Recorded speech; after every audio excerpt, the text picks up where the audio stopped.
Assalamualaikum warahmatullahi wabarakatuh. Jumpa lagi dengan saya di channel Puspita Miau. Ya, banyak teman-teman yang sudah mengetahuinya, bahkan pernah mendengar atau membacanya. Ya, istilah seperti Anda adalah apa yang Anda pikirkan. Ya, dan teman-teman dulu juga di sekolahannya atau di tempat kuliahnya, ya mungkin bahkan banyak ya, bukan mungkin banyak yang mengajarkan juga, gitu kan, bahwa mengatakan adalah mengundang, memikirkan adalah mengundang, dan meyakini adalah mengundang. Nah ya, saya yakin sebagian besar teman-teman Puspita Miau sudah mengetahui istilah-istilah tersebut, gitu ya. Nah bahkan sebetulnya, gitu kan, di dalam Islam, ya jauh sebelum istilah-istilah tersebut muncul atau ada, gitu kan, ya itu sudah ada dalam hadis qudsi, ya, disebutkan bahwa Allah mengikuti prasangka hambanya. Nah itu ya, itulah yang disebut Anda adalah apa yang Anda pikirkan. Ya, Allah mengikuti prasangka hambanya. Jadi seperti apa? Seperti begini contohnya teman-teman ya.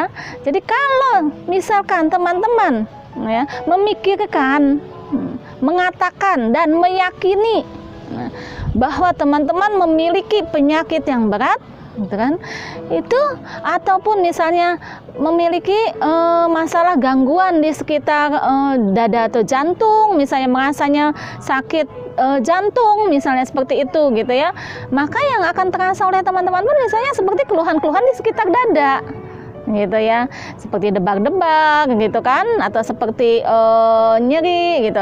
Sebetulnya gitu kan, kita semua sudah mengetahuinya. Bagi yang GERD anxiety psikosomatis, gitu kan, gangguan-gangguan itu yang contohnya seperti tadi itu bukanlah dari penyakit jantung, itu memang bagian dari sensasi dari anxiety psikosomatis dan GERD. Ya. Jadi dan ketika teman-teman memikirkan hal-hal tersebut, hal-hal yang negatif, gitu kan, itu sebetulnya telah menarik hal-hal yang di sekitaran yang ada di alam semesta ini yang berkaitan dengan yang dipikirkan oleh teman-teman itu, ya. Jadi seperti yang kita ketahui ya, banyak teman-teman juga yang pasti sudah mengetahuinya, adalah hukum law of attraction. Jadi hukum tarik menarik di alam semesta. Jadi ketika teman-teman memikirkan atau meyakini atau mengatakan, aduh, gitu kan, saya takut jantung nih, takut penyakit jantung nih, atau misalkan saya takut nih kena stroke nih, gejala-gejalanya seperti ini misalnya, gitu kan. Nah itu law-nya akan berjalan teman-teman ya, law of attraction-nya.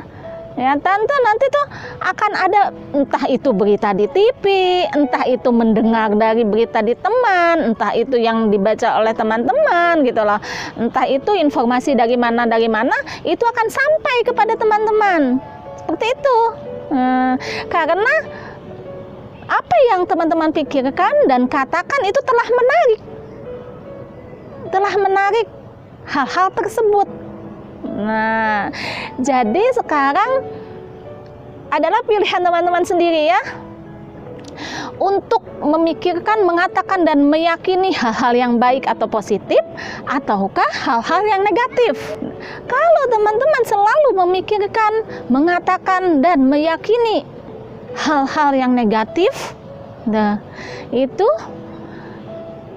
kemungkinannya teman-teman itu akan lebih sulit untuk sembuh, akan lebih lama untuk sembuh. Jadi law of attraction ini menarik semua hal-hal yang ada di alam semesta ini menjadi mendekat pada teman-teman sesuai dengan apa yang teman-teman pikirkan, apa yang teman-teman yakini dan katakan. Nah, contoh nih, kalau hal-hal negatif ya.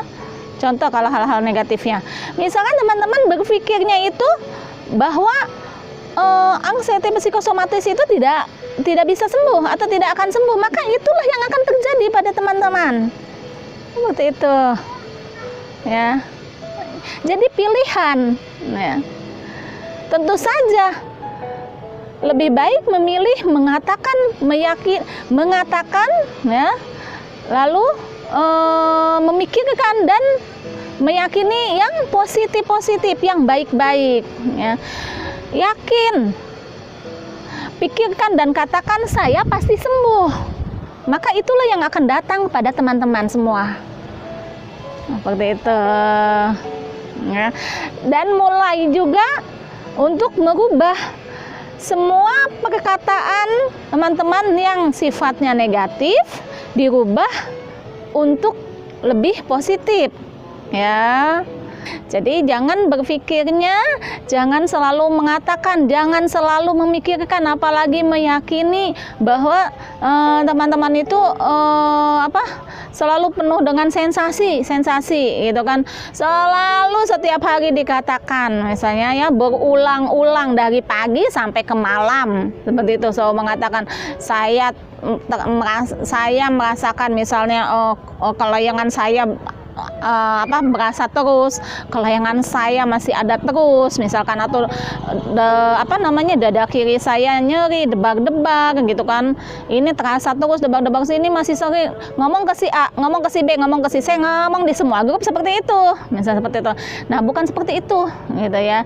Jadi memang bisa silahkan untuk sharing saja, jadi sharing ya, bukannya untuk selalu mengatakan atau apalagi mengeluh itu. Karena kenapa? Tidak menyembuhkan. Mengeluh itu tidak menyelesaikan masalah, apalagi menyembuhkan tidak, teman-temannya, yang ada malah menambah ya. Karena semakin kita memikirkan gitu kan, semakin apalagi kita selalu mengatakan dan meyakini gitu kan, nah itu otak akan semakin merekamnya, semakin lebih dalam merekamnya seperti itu. Nah, dalam agama Islam pun gitu kan, kita dicontohkan dan kita diwajibkan untuk selalu menyebarkan berita atau kabar bahagia, kabar gembira gitu loh, bukan suatu kesedihan ya. Nah, kenapa ketika kita berkunjung kepada orang sakit gitu kan, yang kita ucapkan adalah syafaqillah, syafaqallah, la basyatahurun insyaallah, yang artinya nggak apa-apa gitu kan, kamu sakitnya kamu akan menjadi penggugur dosa-dosa kamu insya Allah ya. Itu sebetulnya kalimat positif, kabar positif, yang bahagia, yang baik gitu. Jadi tidak apa-apa gitu. Nah, kalaupun memang mengalami sakit yang demikian beratnya gitu kan, sudah jelas semua penyakit itu ada obatnya. Nah, dan tetap ya memikirkan, mengatakan dan meyakini bahwa akan bisa sembuh, Allah akan menyembuhkan. Itu yang lebih diperlukan oleh teman-teman semua ya, terutama bagi yang GERD anxiety psikosomatis. Ini sangat dibutuhkan. Bagaimana untuk bisa selalu positif dan selalu memikirkan, mengatakan dan meyakini hal-hal yang baik, hal-hal yang positif. Tentu saja itu semua harus dilatih, butuh latihan ya. Butuh dilatih teman-teman ya. Nah, melatihnya butuh konsisten gitu. Dan tips-tips lainnya untuk bisa selalu positif dan positive thinking dan semua hal yang baik-baik selalu teman-teman katakan, itu pun sudah ada di video-video saya yang lainnya. Silahkan dipahami. Sebetulnya kalau teman-teman semua bisa memahami satu-satu video saya itu sebetulnya sudah paham gitu. Harus melakukan seperti ini, memikirkan, mengatakan dan meyakini hal-hal yang baik-baik, yang positif seperti itu. Oke teman-teman, jadi mulai sekarang putuskan untuk memikirkan, mengatakan dan meyakini yang baik-baik, yang positif. Yuk, mari action ya. Kalau nggak action, nggak jalan-jalan, nggak maju-maju, nggak sembuh-sembuh. Gitu. Oke, semoga bermanfaat ya. Dan bagi teman-teman yang belum klik tombol subscribe-nya, silahkan diklik dulu sehingga bisa terus mengikuti video-video saya yang lain selanjutnya insya Allah ya, dan bagikan pada teman-teman lainnya yang membutuhkan. Assalamualaikum warahmatullahi wabarakatuh.